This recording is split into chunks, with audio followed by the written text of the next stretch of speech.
Donc, pour plusieurs gens de Québec, c'est le moral bas. Aujourd'hui, on rejoint Raymond qui est à la Cage aux Sphères. Allô, Raymond?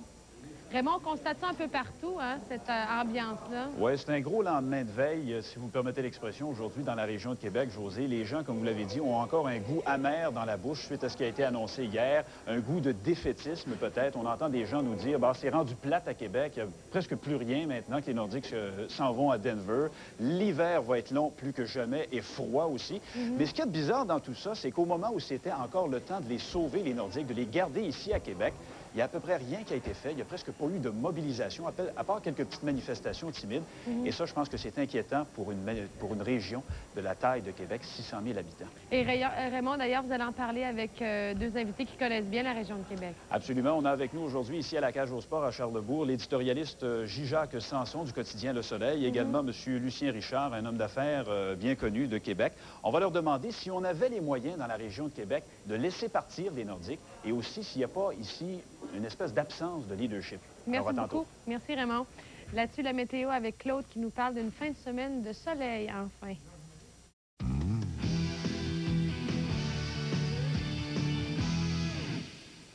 Les Nordiques sont partis, mais est-ce qu'on a réellement voulu les retenir? Les manifestations sont venues beaucoup trop tard dans ce dossier-là. Et Raymond, les gens d'affaires ont réagi faiblement et à la dernière minute, il était déjà trop tard dans le dossier des Nordiques. José, on en parlait justement ici avec messieurs Jacques Sanson du quotidien Le Soleil et Lucien Richard, un homme d'affaires de la région de Québec. Messieurs, je pose la question, est-ce qu'on avait les moyens de se payer le luxe de perdre un attrait comme les Nordiques à Québec?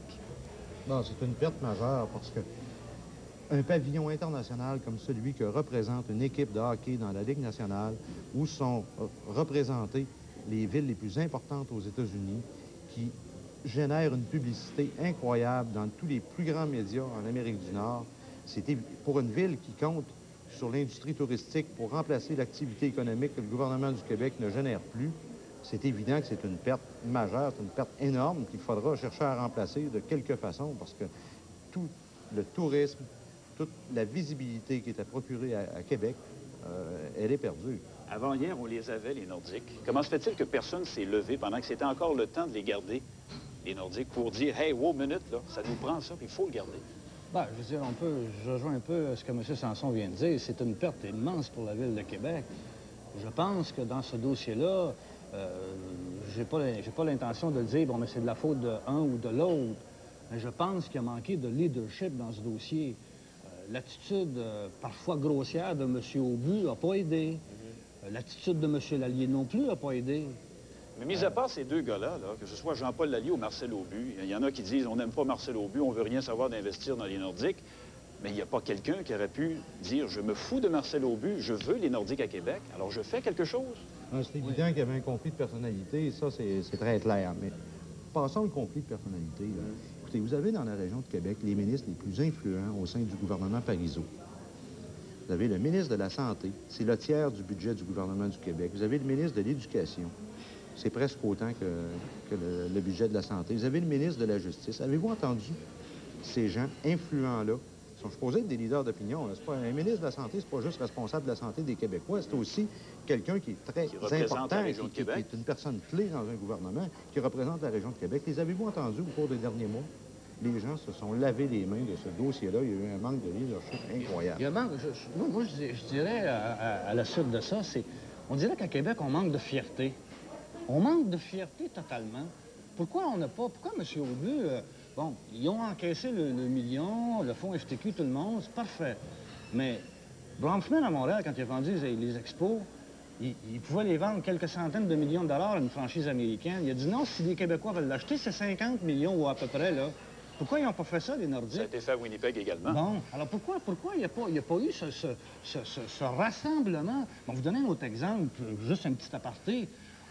On se pète les bretelles depuis des années à Québec. Il faut que le premier ministre reste à Québec. Il faut que le premier ministre reste à Québec. Il faut qu'il fasse sa résidence officielle à Québec. Voilà un organisme, la Chambre de commerce se lève debout, achète une maison. Ils ont de la misère à ramasser l'argent pour la payer, qu'on ferait de nous autres.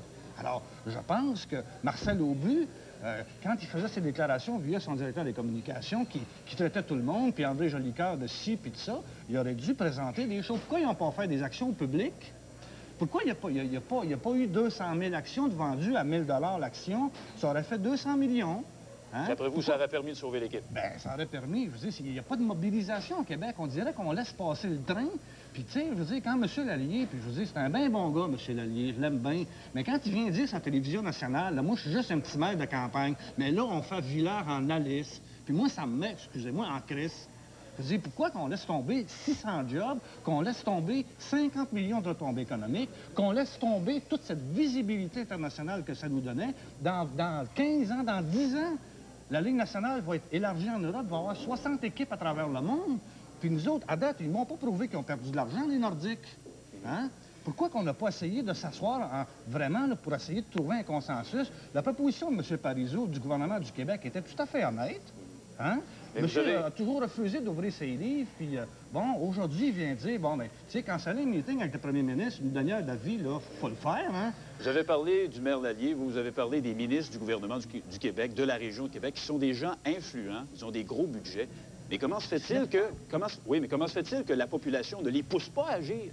Parce qu'il y a une mentalité actuellement très défaitiste dans la région de Québec qui s'est installée peut-être depuis 82.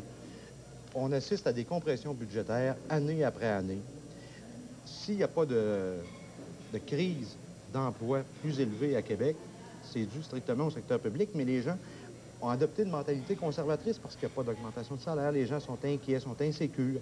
Alors, les gens se replient sur eux-mêmes. Et n'osent rien dire. Il n'y a absolument pas... Et, écoutez, comptez le nombre de grues dans la région de Québec actuellement. Il y a un gros chantier. Il n'y a pas de projet, il n'y a rien. On construit un hôtel de ville et un centre des congrès. C'est tout ce qui se fait dans la région de Québec. Il n'y a pas d'entreprise privée. Il n'y a absolument rien qui émerge depuis plusieurs années. Mais c'est pas vrai que... Et ça, c'est très dangereux pour une région, c'est très dangereux pour une ville.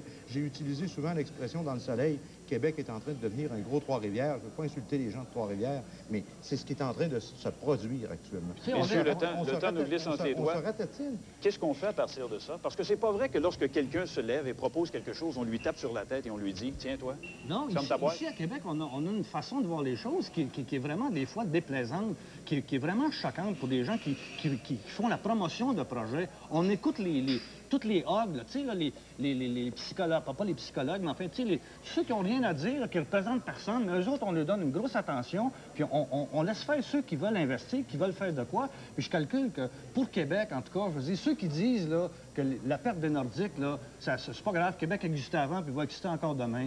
Mais je veux dire, eux autres, c'est pas des visionnaires, puis c'est des gens qui n'ont rien vu, puis qui n'ont rien compris, hein, à une ville qui avait mauditement besoin d'un équipement international comme représentaient les Nordiques. Puis moi, en tout cas, je suis en maudit. On voit ça. Merci beaucoup, messieurs. Voilà, José, c'est ce qui complète. Beaucoup de réactions. Oui, encore. Merci, Raymond. Au revoir. Dans des minutes, Zap avec Isabelle qui nous fait ses suggestions de sortie pour la fin de semaine et qui a rencontré aussi Gilbert Bécaud.